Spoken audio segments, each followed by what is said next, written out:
hope you enjoyed that little thing I put there.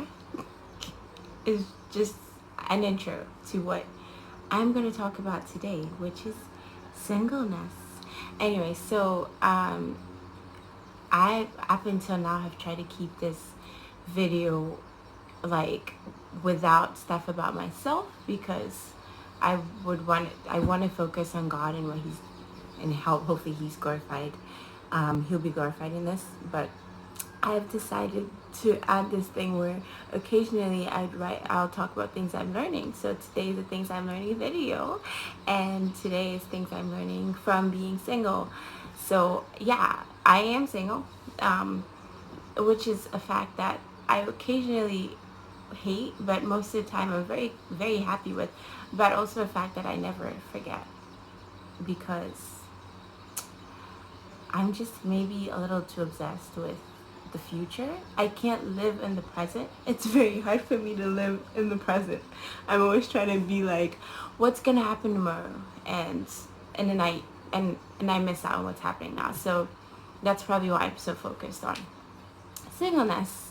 And the Lord helped me. He's walked me through a lot of that. But anyway, I'm gonna share with you guys 5 things I've learned from being single. So going right into it, first thing is I've learned that God is enough because he is. Okay. So there's so many verses in the Bible that talk about how God is with us, how he'll never forsake us.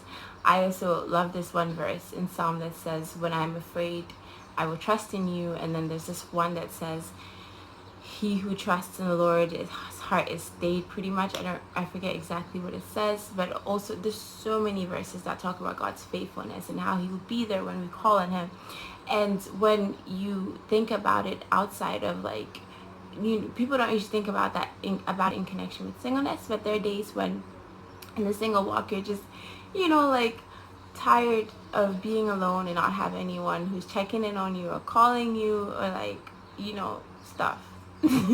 And so that's when God shows himself true. I have often said, and I would say this just for now, that I really do want to get married, but if I never got married, it would be fine. Like, God is enough because, well, facts are, in heaven there isn't going to be any marriage. So, and like Jesus said, some people are made eunuchs here on earth by men. So if it happened that I was never one of those people who got married, I'm not saying it'll be easy. I was actually having a conversation with a friend recently about this. I'm not saying it'll be easy. I'm not saying I would love it. I would probably feel terrible about it some days and wish that I had kids of my own, I had a husband to take care of and stuff like that. But ultimately, God will be with me, and he is enough. He is enough through the times when I'm crashing financially, when I'm crashing emotionally, when I'm crashing physically and I have no one there with me. He is enough. He's proven himself to be enough. Jesus never got married.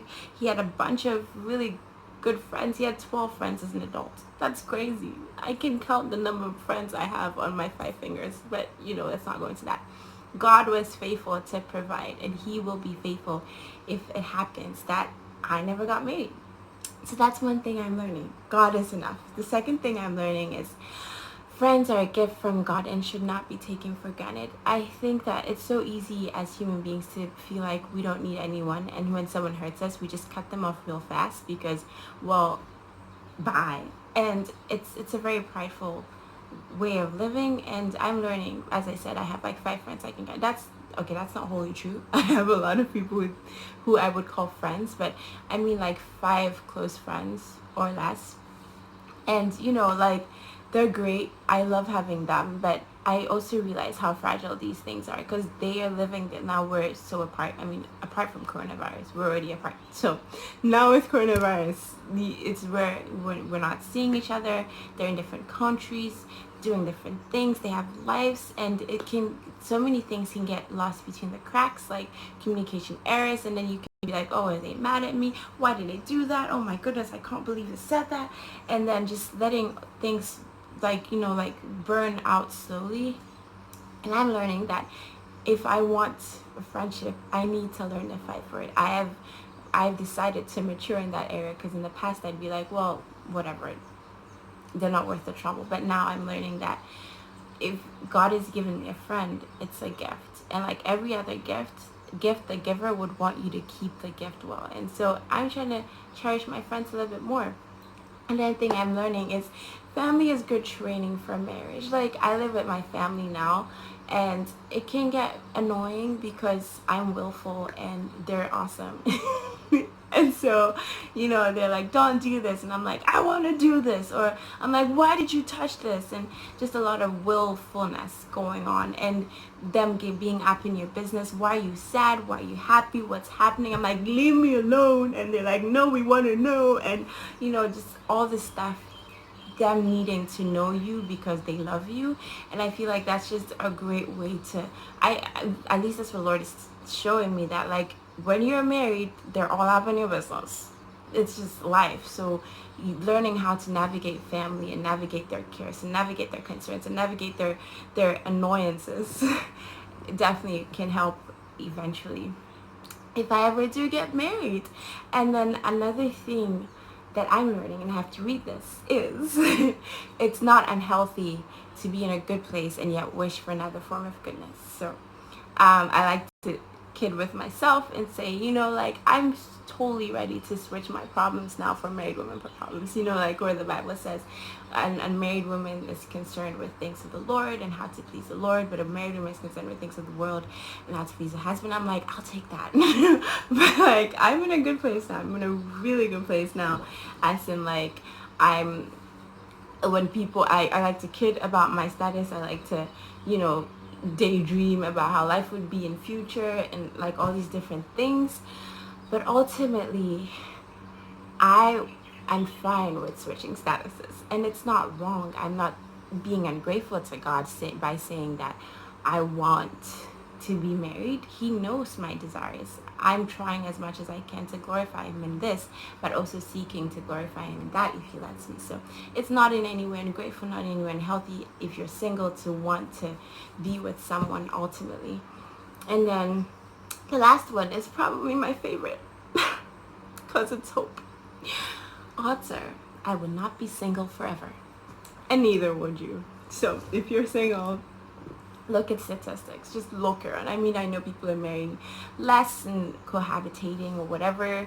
I know that people are more interested in the single life and just having fun and partying. But just think about it. If those people who are living the single life wanted to get married, they probably would find someone. Odds are you'll find someone.